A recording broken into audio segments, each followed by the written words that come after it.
The next speaker in this session is Erickson Tjoa from the University of Waterloo, title When Entanglement Harvesting is Not Really Harvesting. Please.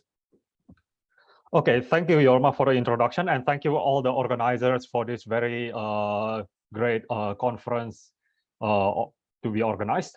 So my talk will be about entanglement harvesting is not really harvesting. It is a work I did with one of my supervisors, Eduardo Martinez, last year, and you can check out our paper in both the archive and the PRD. And the story, I think you might have heard quite a fair number of harvesting results in this conference. So first, let me just summarize and say the following. So like matter interaction is roughly speaking modeled by a light interacting with a multi-level atom. And usually we describe them by a simple dipole type of interaction with an electromagnetic field. And the common Unruh-Lewin model is essentially a scalarized version of this, where you get rid of the vector component and you just think of the atoms as just simple qubits. Now, as Ken has gone through a little bit, entanglement harvesting is essentially the idea that you have two atoms. I will call the observers Philo and Sophia just for fun, because I played some video games and I'm a bit bored of Alice and Bob. And they both carry a qubit and they want to extract entanglement from the field. And this is possible because the vacuum state of the quantum field is highly entangled. It is one of the main results of Summers and Werner. And this phenomenon of two ground state atoms interacting with a quantized field and extract entanglement from the field vacuum is known nowadays as an entanglement harvesting. It started from Valentini, Resnick, and more modern results starting from Potas, Eduardo, and many others. Now, the question then is, if Philo and Sophia go through the entanglement harvesting protocol and they get entangled, the question is, are they always really due to the vacuum entanglement harvesting? And the reason we can ask this question is really because we are in a relativistic situation where there is a notion of space-time, there's a notion of spacelike, time-like, and a null separation. And this is the main result of our work last year. And I'm going to present mostly pictures, and I hope you are okay with it. So first, the main result is roughly the following. If you are space-like separated, you are basically harvesting, okay? That means all the entanglement that you get comes from interaction with the field, the vacuum state of the field. However, once you start to enable signaling or communication between Philo and Sophia's qubits, then it turns out that for massless fields, for example, the entanglement will be purely coming from the wave propagation. That means it's the classical communication component of the field. The more interesting bit is what happens when Sophia is in the future time-like region from Philo. And the answer is that it now depends on whether your space-time obeys some sort of wave principles called the strong Huygens principle, and whether the field is massive or massless. And basically, the idea is that if you don't have any of these two, then it will be a good mixture of both, as I will show in the next slide, in the next couple of slides. Now, strong Huygens principle essentially is the statement that the wave propagation has support strictly on the boundary of the light cone. That means if you think of the light cone as including the interior and the boundary, then it is purely on the null geodesic generator part of the light cone. How do I make this sort of claim that the communication is separate from the harvesting component? And the idea is that when you try to compute the final state after the interaction with the field, the joint state of the detector is entangled by calculating the entanglement negativity, which for 2 qubits is a faithful entanglement measure.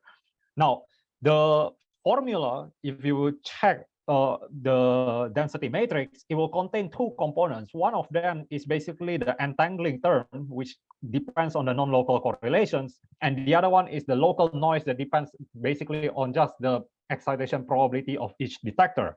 Now, The non-local entangling term has a dependence on the 2-point correlation functions, which you can now split into what I would call the communication part between Philo and Sophia, and also the harvesting part, which is dependent on the anti-commutator part. Now, if you look at the definition of, for example, Hadamard states of quantum field theory, what you would observe is that it is the anti-commutator part that is really state dependent, and in some sense really quantum, while the communication part is really part of the classical advanced minus retarded Green's function of the classical wave equation. So in some sense, this is really a classical object, and more importantly, it is state independent. That means this contribution is going to be always the same regardless of what state you picked. Now, it is also important to know that the communication part actually doesn't really care so much about whether Alice and whether Philo and Sophia are causally connected or not, but it really depends on whether the field is massless, massive, and whether it can propagate through the time-like direction or not. So as here is the promised result. So you can see that if I try to compute the entanglement harvesting, the usual plot I would get will be in blue, where the horizontal axis is the time difference between the peaks of the switching functions between Sophia and Philo's qubits. And as you move along, as you increase the horizontal axis, that means you are slowly moving from space-like separator to time-like separation. And the colored boxes are where they are null separated. And what you can see is that the moment they are null separated, then the contribution due to the harvesting component just vanishes while it is mostly dominated by the signaling component. This is really how we argue about where the entanglement harvesting, where the entanglement of the detector comes from. Now, if you go to 2 + 1 dimension, it is known that the strong Huygens principle doesn't hold. So actually, the field has field commutator has support also in the time-like region. And now you see something interesting. You will see that actually they both contribute more or less equally to the amount of entanglement harvesting.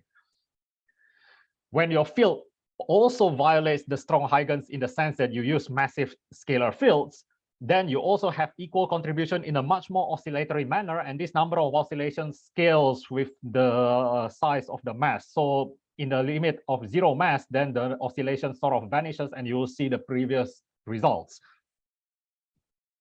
So this is one of the interesting things that we see, is that the wave-like property of the quantum field sort of governs how this all thing work out.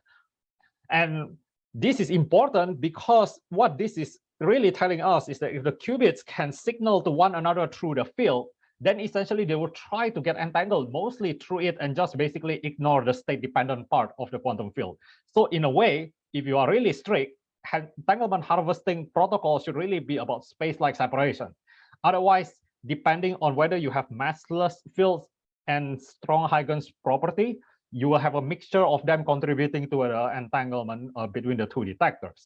Now, this has some implications that may or may not be severe depending on how you approach your own problem. Is that one, since commutator is a classical causal propagator, this is really telling you that perhaps you should think of this entanglement as being not really due to the quantumness of the bus. While if you are thinking about, for example, you are trying to think about gravity-mediated entanglement by using the linearized gravitons, which is a quantum field theory model of gravity, the radiation part of gravity, then you also have to be careful because this signaling part is also going to be the non-quantum part. So this is one of the reasons why gravity-mediated entanglement is really not straightforward.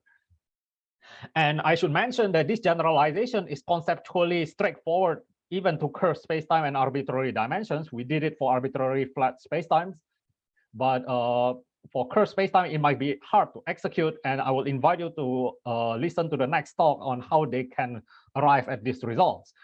And in curved spacetime, generically, it is a mixture of harvesting and communication, partly because the way the commutator behaves is rather complicated. And what we got here is really kind of the leading primary behavior in curved spacetimes.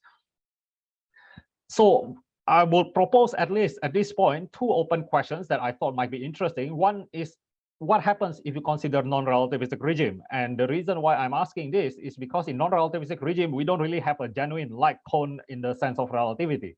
So it will be interesting to see how this manifests. For example, what happens in the settings that Cisco was talking about yesterday.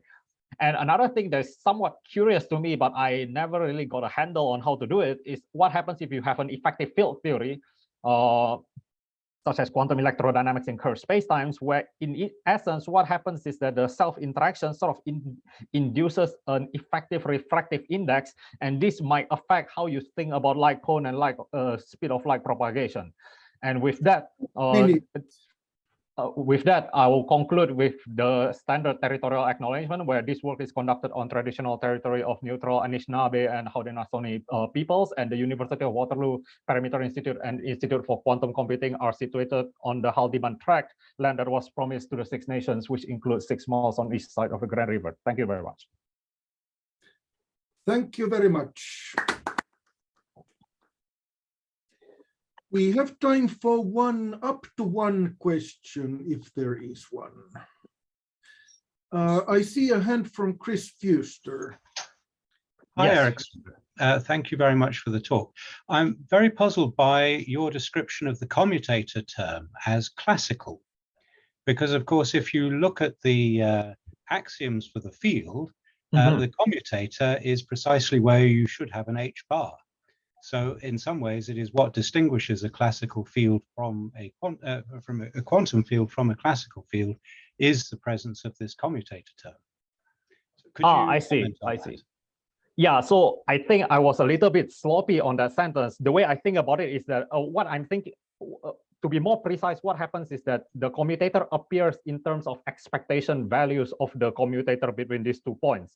And what happens is that this is going to be proportional to the causal propagator, which is the advanced minus retarded propagator. And by classical, I mean this part, that this value of the commutator is completely controlled by the classical wave equation.